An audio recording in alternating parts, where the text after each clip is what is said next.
want to dodge all the confusion for all those of you that work in a corporate environment and take your PC off the network and have interesting and fun things happen. This is for you. All right. So my name is Shayne Champion, and we'll try to get to the studio without my cook working. We're going to look at a few different things today. We're going to take a look at the wCry ransomware, take a look at what that really did, how it worked, talk a little bit about how trust impacts that relationship, how this impacts you, and then what we as information security professionals can do about it. So the first thing we'll do is take a look at wCry ransomware. So, ransomware, right? What makes this a little bit different was instead of a normal virus, this was a worm. So it's self-propagating, encrypted the files in the background, and it required 0.15 bitcoins, about $300.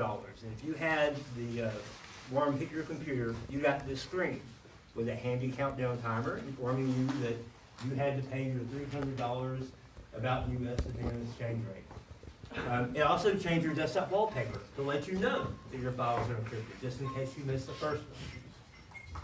And the last thing it did was gave you a helpful text file in 27 different languages, depending on what language you had selected for your Microsoft operating system. And it would run that for you. It said exactly what you needed to do to pay, and once you paid, how to use your key to decrypt your files. All right? So, for those of you that remember when this hit on the 12th of last month, a lot of false information came out about what the attack vector was. First, it was this thing is spreading through emails. It was not just emails, but a specific phishing attack, or it was documents attached in PDFs or Word documents. All that ended up being false. What it ended up being was SMB. So the server message block, a lot of you may remember it as Common File Server, been along a long time. This is made for us to share files between different Windows computers. It's a default service and has been for quite a while. So how did it work? So you've got your Windows computer, and the first thing it launched was a product called Eternal Blue. This was the exploit for that SMB vulnerability. The second thing it did is it then ran double pulsar. That was the backdoor implant. This is really critical. It's a command and control channel, and it allowed it to do a few different things at the kernel level: ping, kill, and execute any command it wanted to. So once this was installed, they had the ability to run any command they wanted to on your operating system outside of any antivirus solutions. Once this was in, it was in.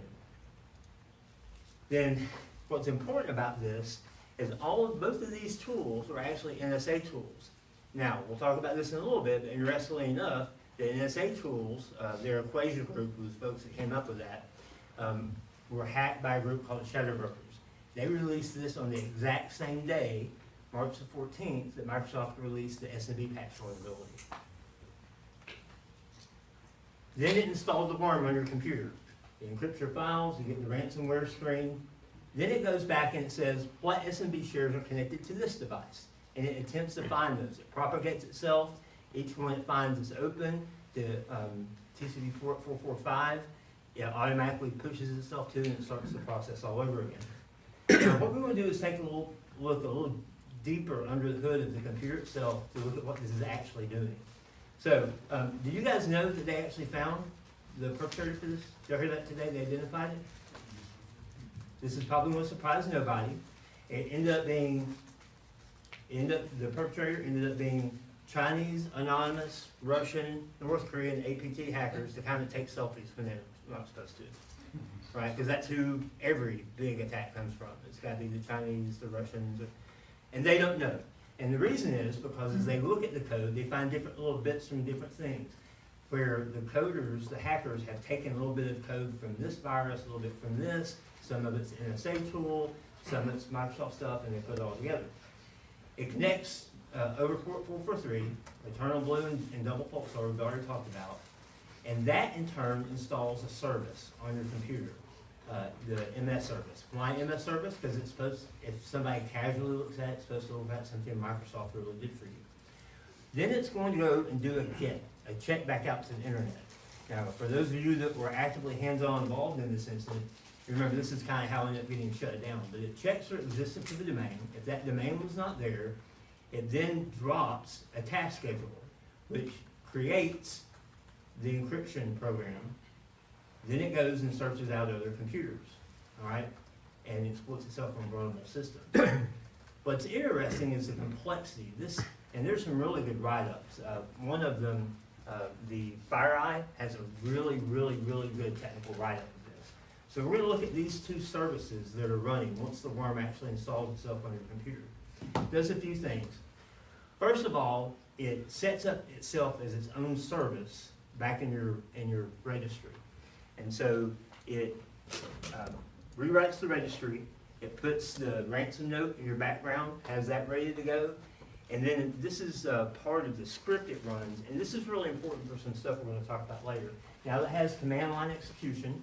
It runs a command that sets that service to be, whenever you reboot your machine, no matter how many times it takes until the machine is fully encrypted, that service is going to run again. The task schedule also starts the file encryption process, and it's got several little subprograms.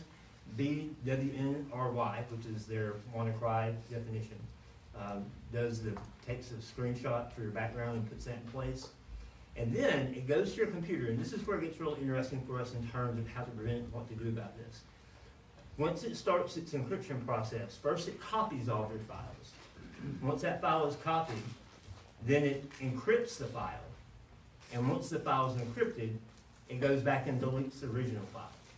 So there's a time that both of those exist on your system.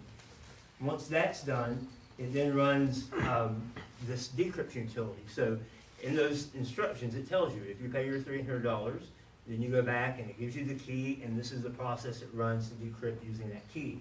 Interestingly enough, if you didn't do it in 3 days, that price doubled. I think I forgot to mention that earlier. So what does this really mean? Well, this affected older machines, okay? But if you take a look at the actual infection statistics, about 95%, matter of fact, a little over 95% of the machines that are infected with Windows 7. Number one, majority of the environment, of course. But two, XP, as a matter of fact, every operating system since Windows XP runs SMB as a default service. If you just install with all the defaults in place, SMB is executed. They also affect a lot of change averse environments. So for example, utilities. Having worked at TVA, I can tell you that there's some plants at TVA that their update cycle for a patch is once every 2 years because the plant is running full time for that period. Until the plant shuts down, you can't install patches that reboot the machine because it might take the ability to produce power offline. Same thing for hospitals, right? Hospitals have a lot of biomedical devices. They follow a lot of the same rules as these other industrial control systems and can't just be rebooted every time you want to. It could cause issues. And if that device was created 8 years ago, running a copy of Windows XP, guess what it's going to be running in 5 years? That same version of Windows XP, because that's what it was designed for. Sort of like the OS in your car. It's what it is, okay? Just because another vendor comes out with a new version of their firmware doesn't mean that that's going to update your car. In this case, it directly affected several different utilities. Spain's telephone service, Telefonica, that was disrupted, as well as Gas Natural. Both of those are completely taken offline, and 16 British hospitals with their national health system. Okay?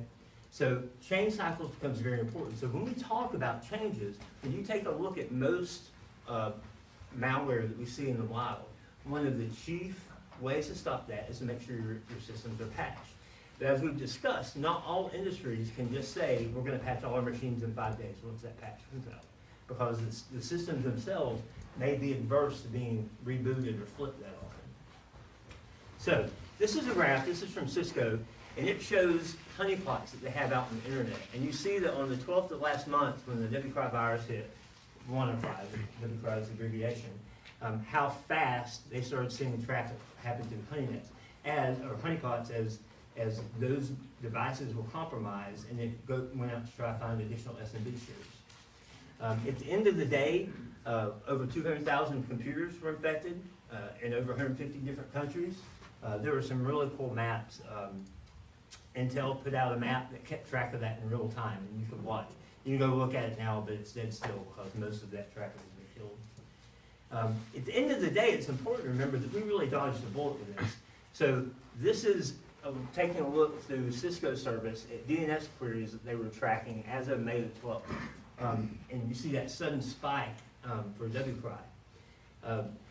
There was a kill switch identified. And what's really funny, the guy that found it is a British malware researcher that goes by the tag malware tech. He still hasn't released his name publicly. And he's looking through this thing, and he sees the domain name, he goes out and checks it to find out who registered it, and nobody registered it. So he just throws $7 out there and registers it, and ends up kind of stopping the thing, because now when it goes back to check the existence of that domain, it finds it's there and it says, don't execute. All right. Lots of debate in the community about why they put that kill switch in. At first, I remember a couple of days after, it was like, oh, well, they're trying to get around sandboxing. And then, well, maybe not so much, and now nobody really knows for sure.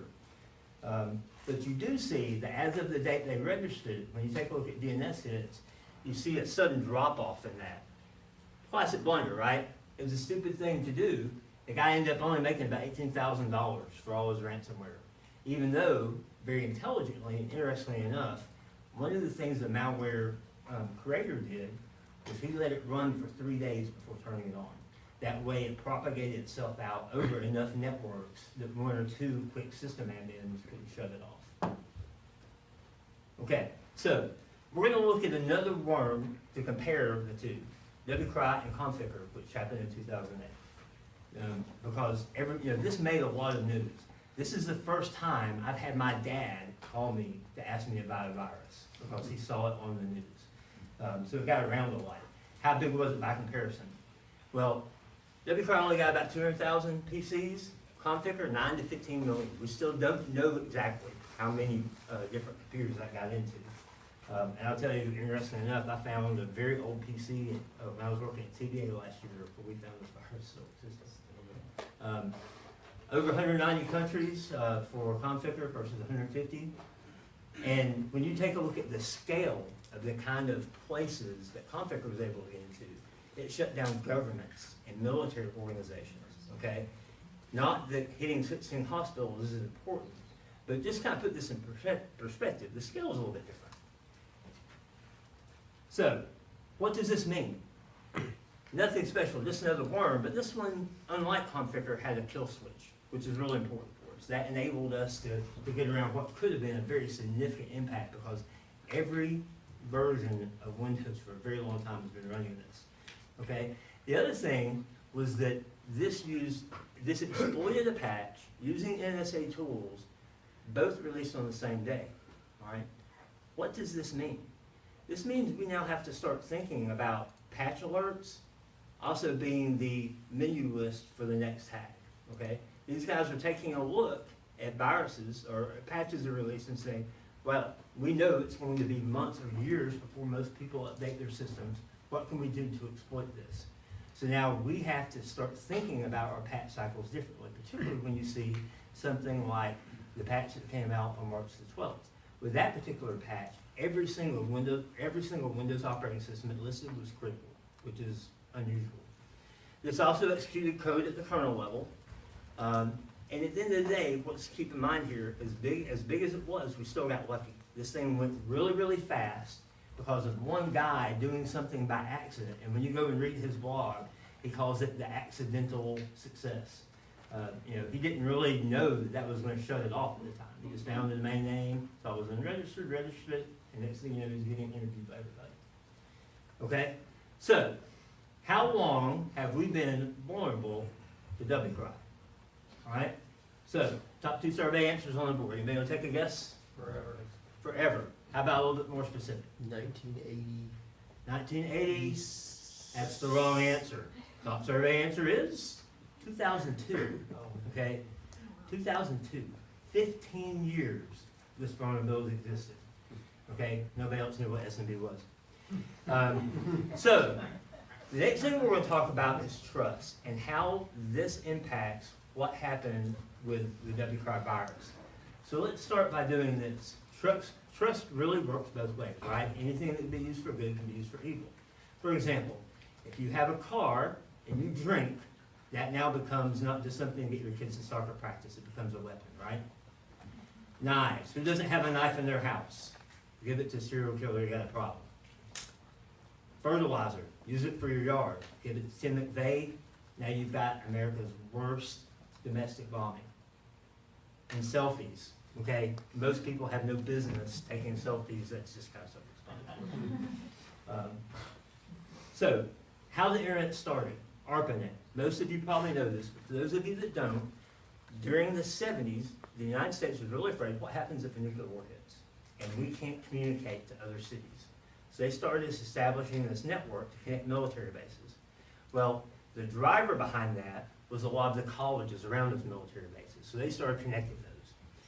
Tim Berners-Lee with CERN in '89, he said, you know, with this network, we could write this fairly simple scripting language so that we can put documents out there that are semi-permanent. So we can communicate, you know, in a real way back and forth. Then email started, and it grew so big amongst the colleges, the Army, the military went, okay, well, you guys, this is crazy. We just have it. We're going to create our own network. And now there's MILNet. And what was the ARPANET became the beginning of the internet. That's how it all got started. It was designed to share research, okay? It trusted military bases. It trusted research institutions. And trust is the problem, right? It's essentially a failure. The internet, all of the services on the internet are essentially built on trust. That's a problem for us as security practitioners. Great example. Who remembers Heartbleed from a few years ago, right? So you've got a secure connection, a TLS connection, and it wants to communicate to say, hey, other side of my secure connection, are you still there? And it says, yes, I'm still there. All right? Every once in a while, it sends this heartbeat. All right? That's what it does. Well, they didn't think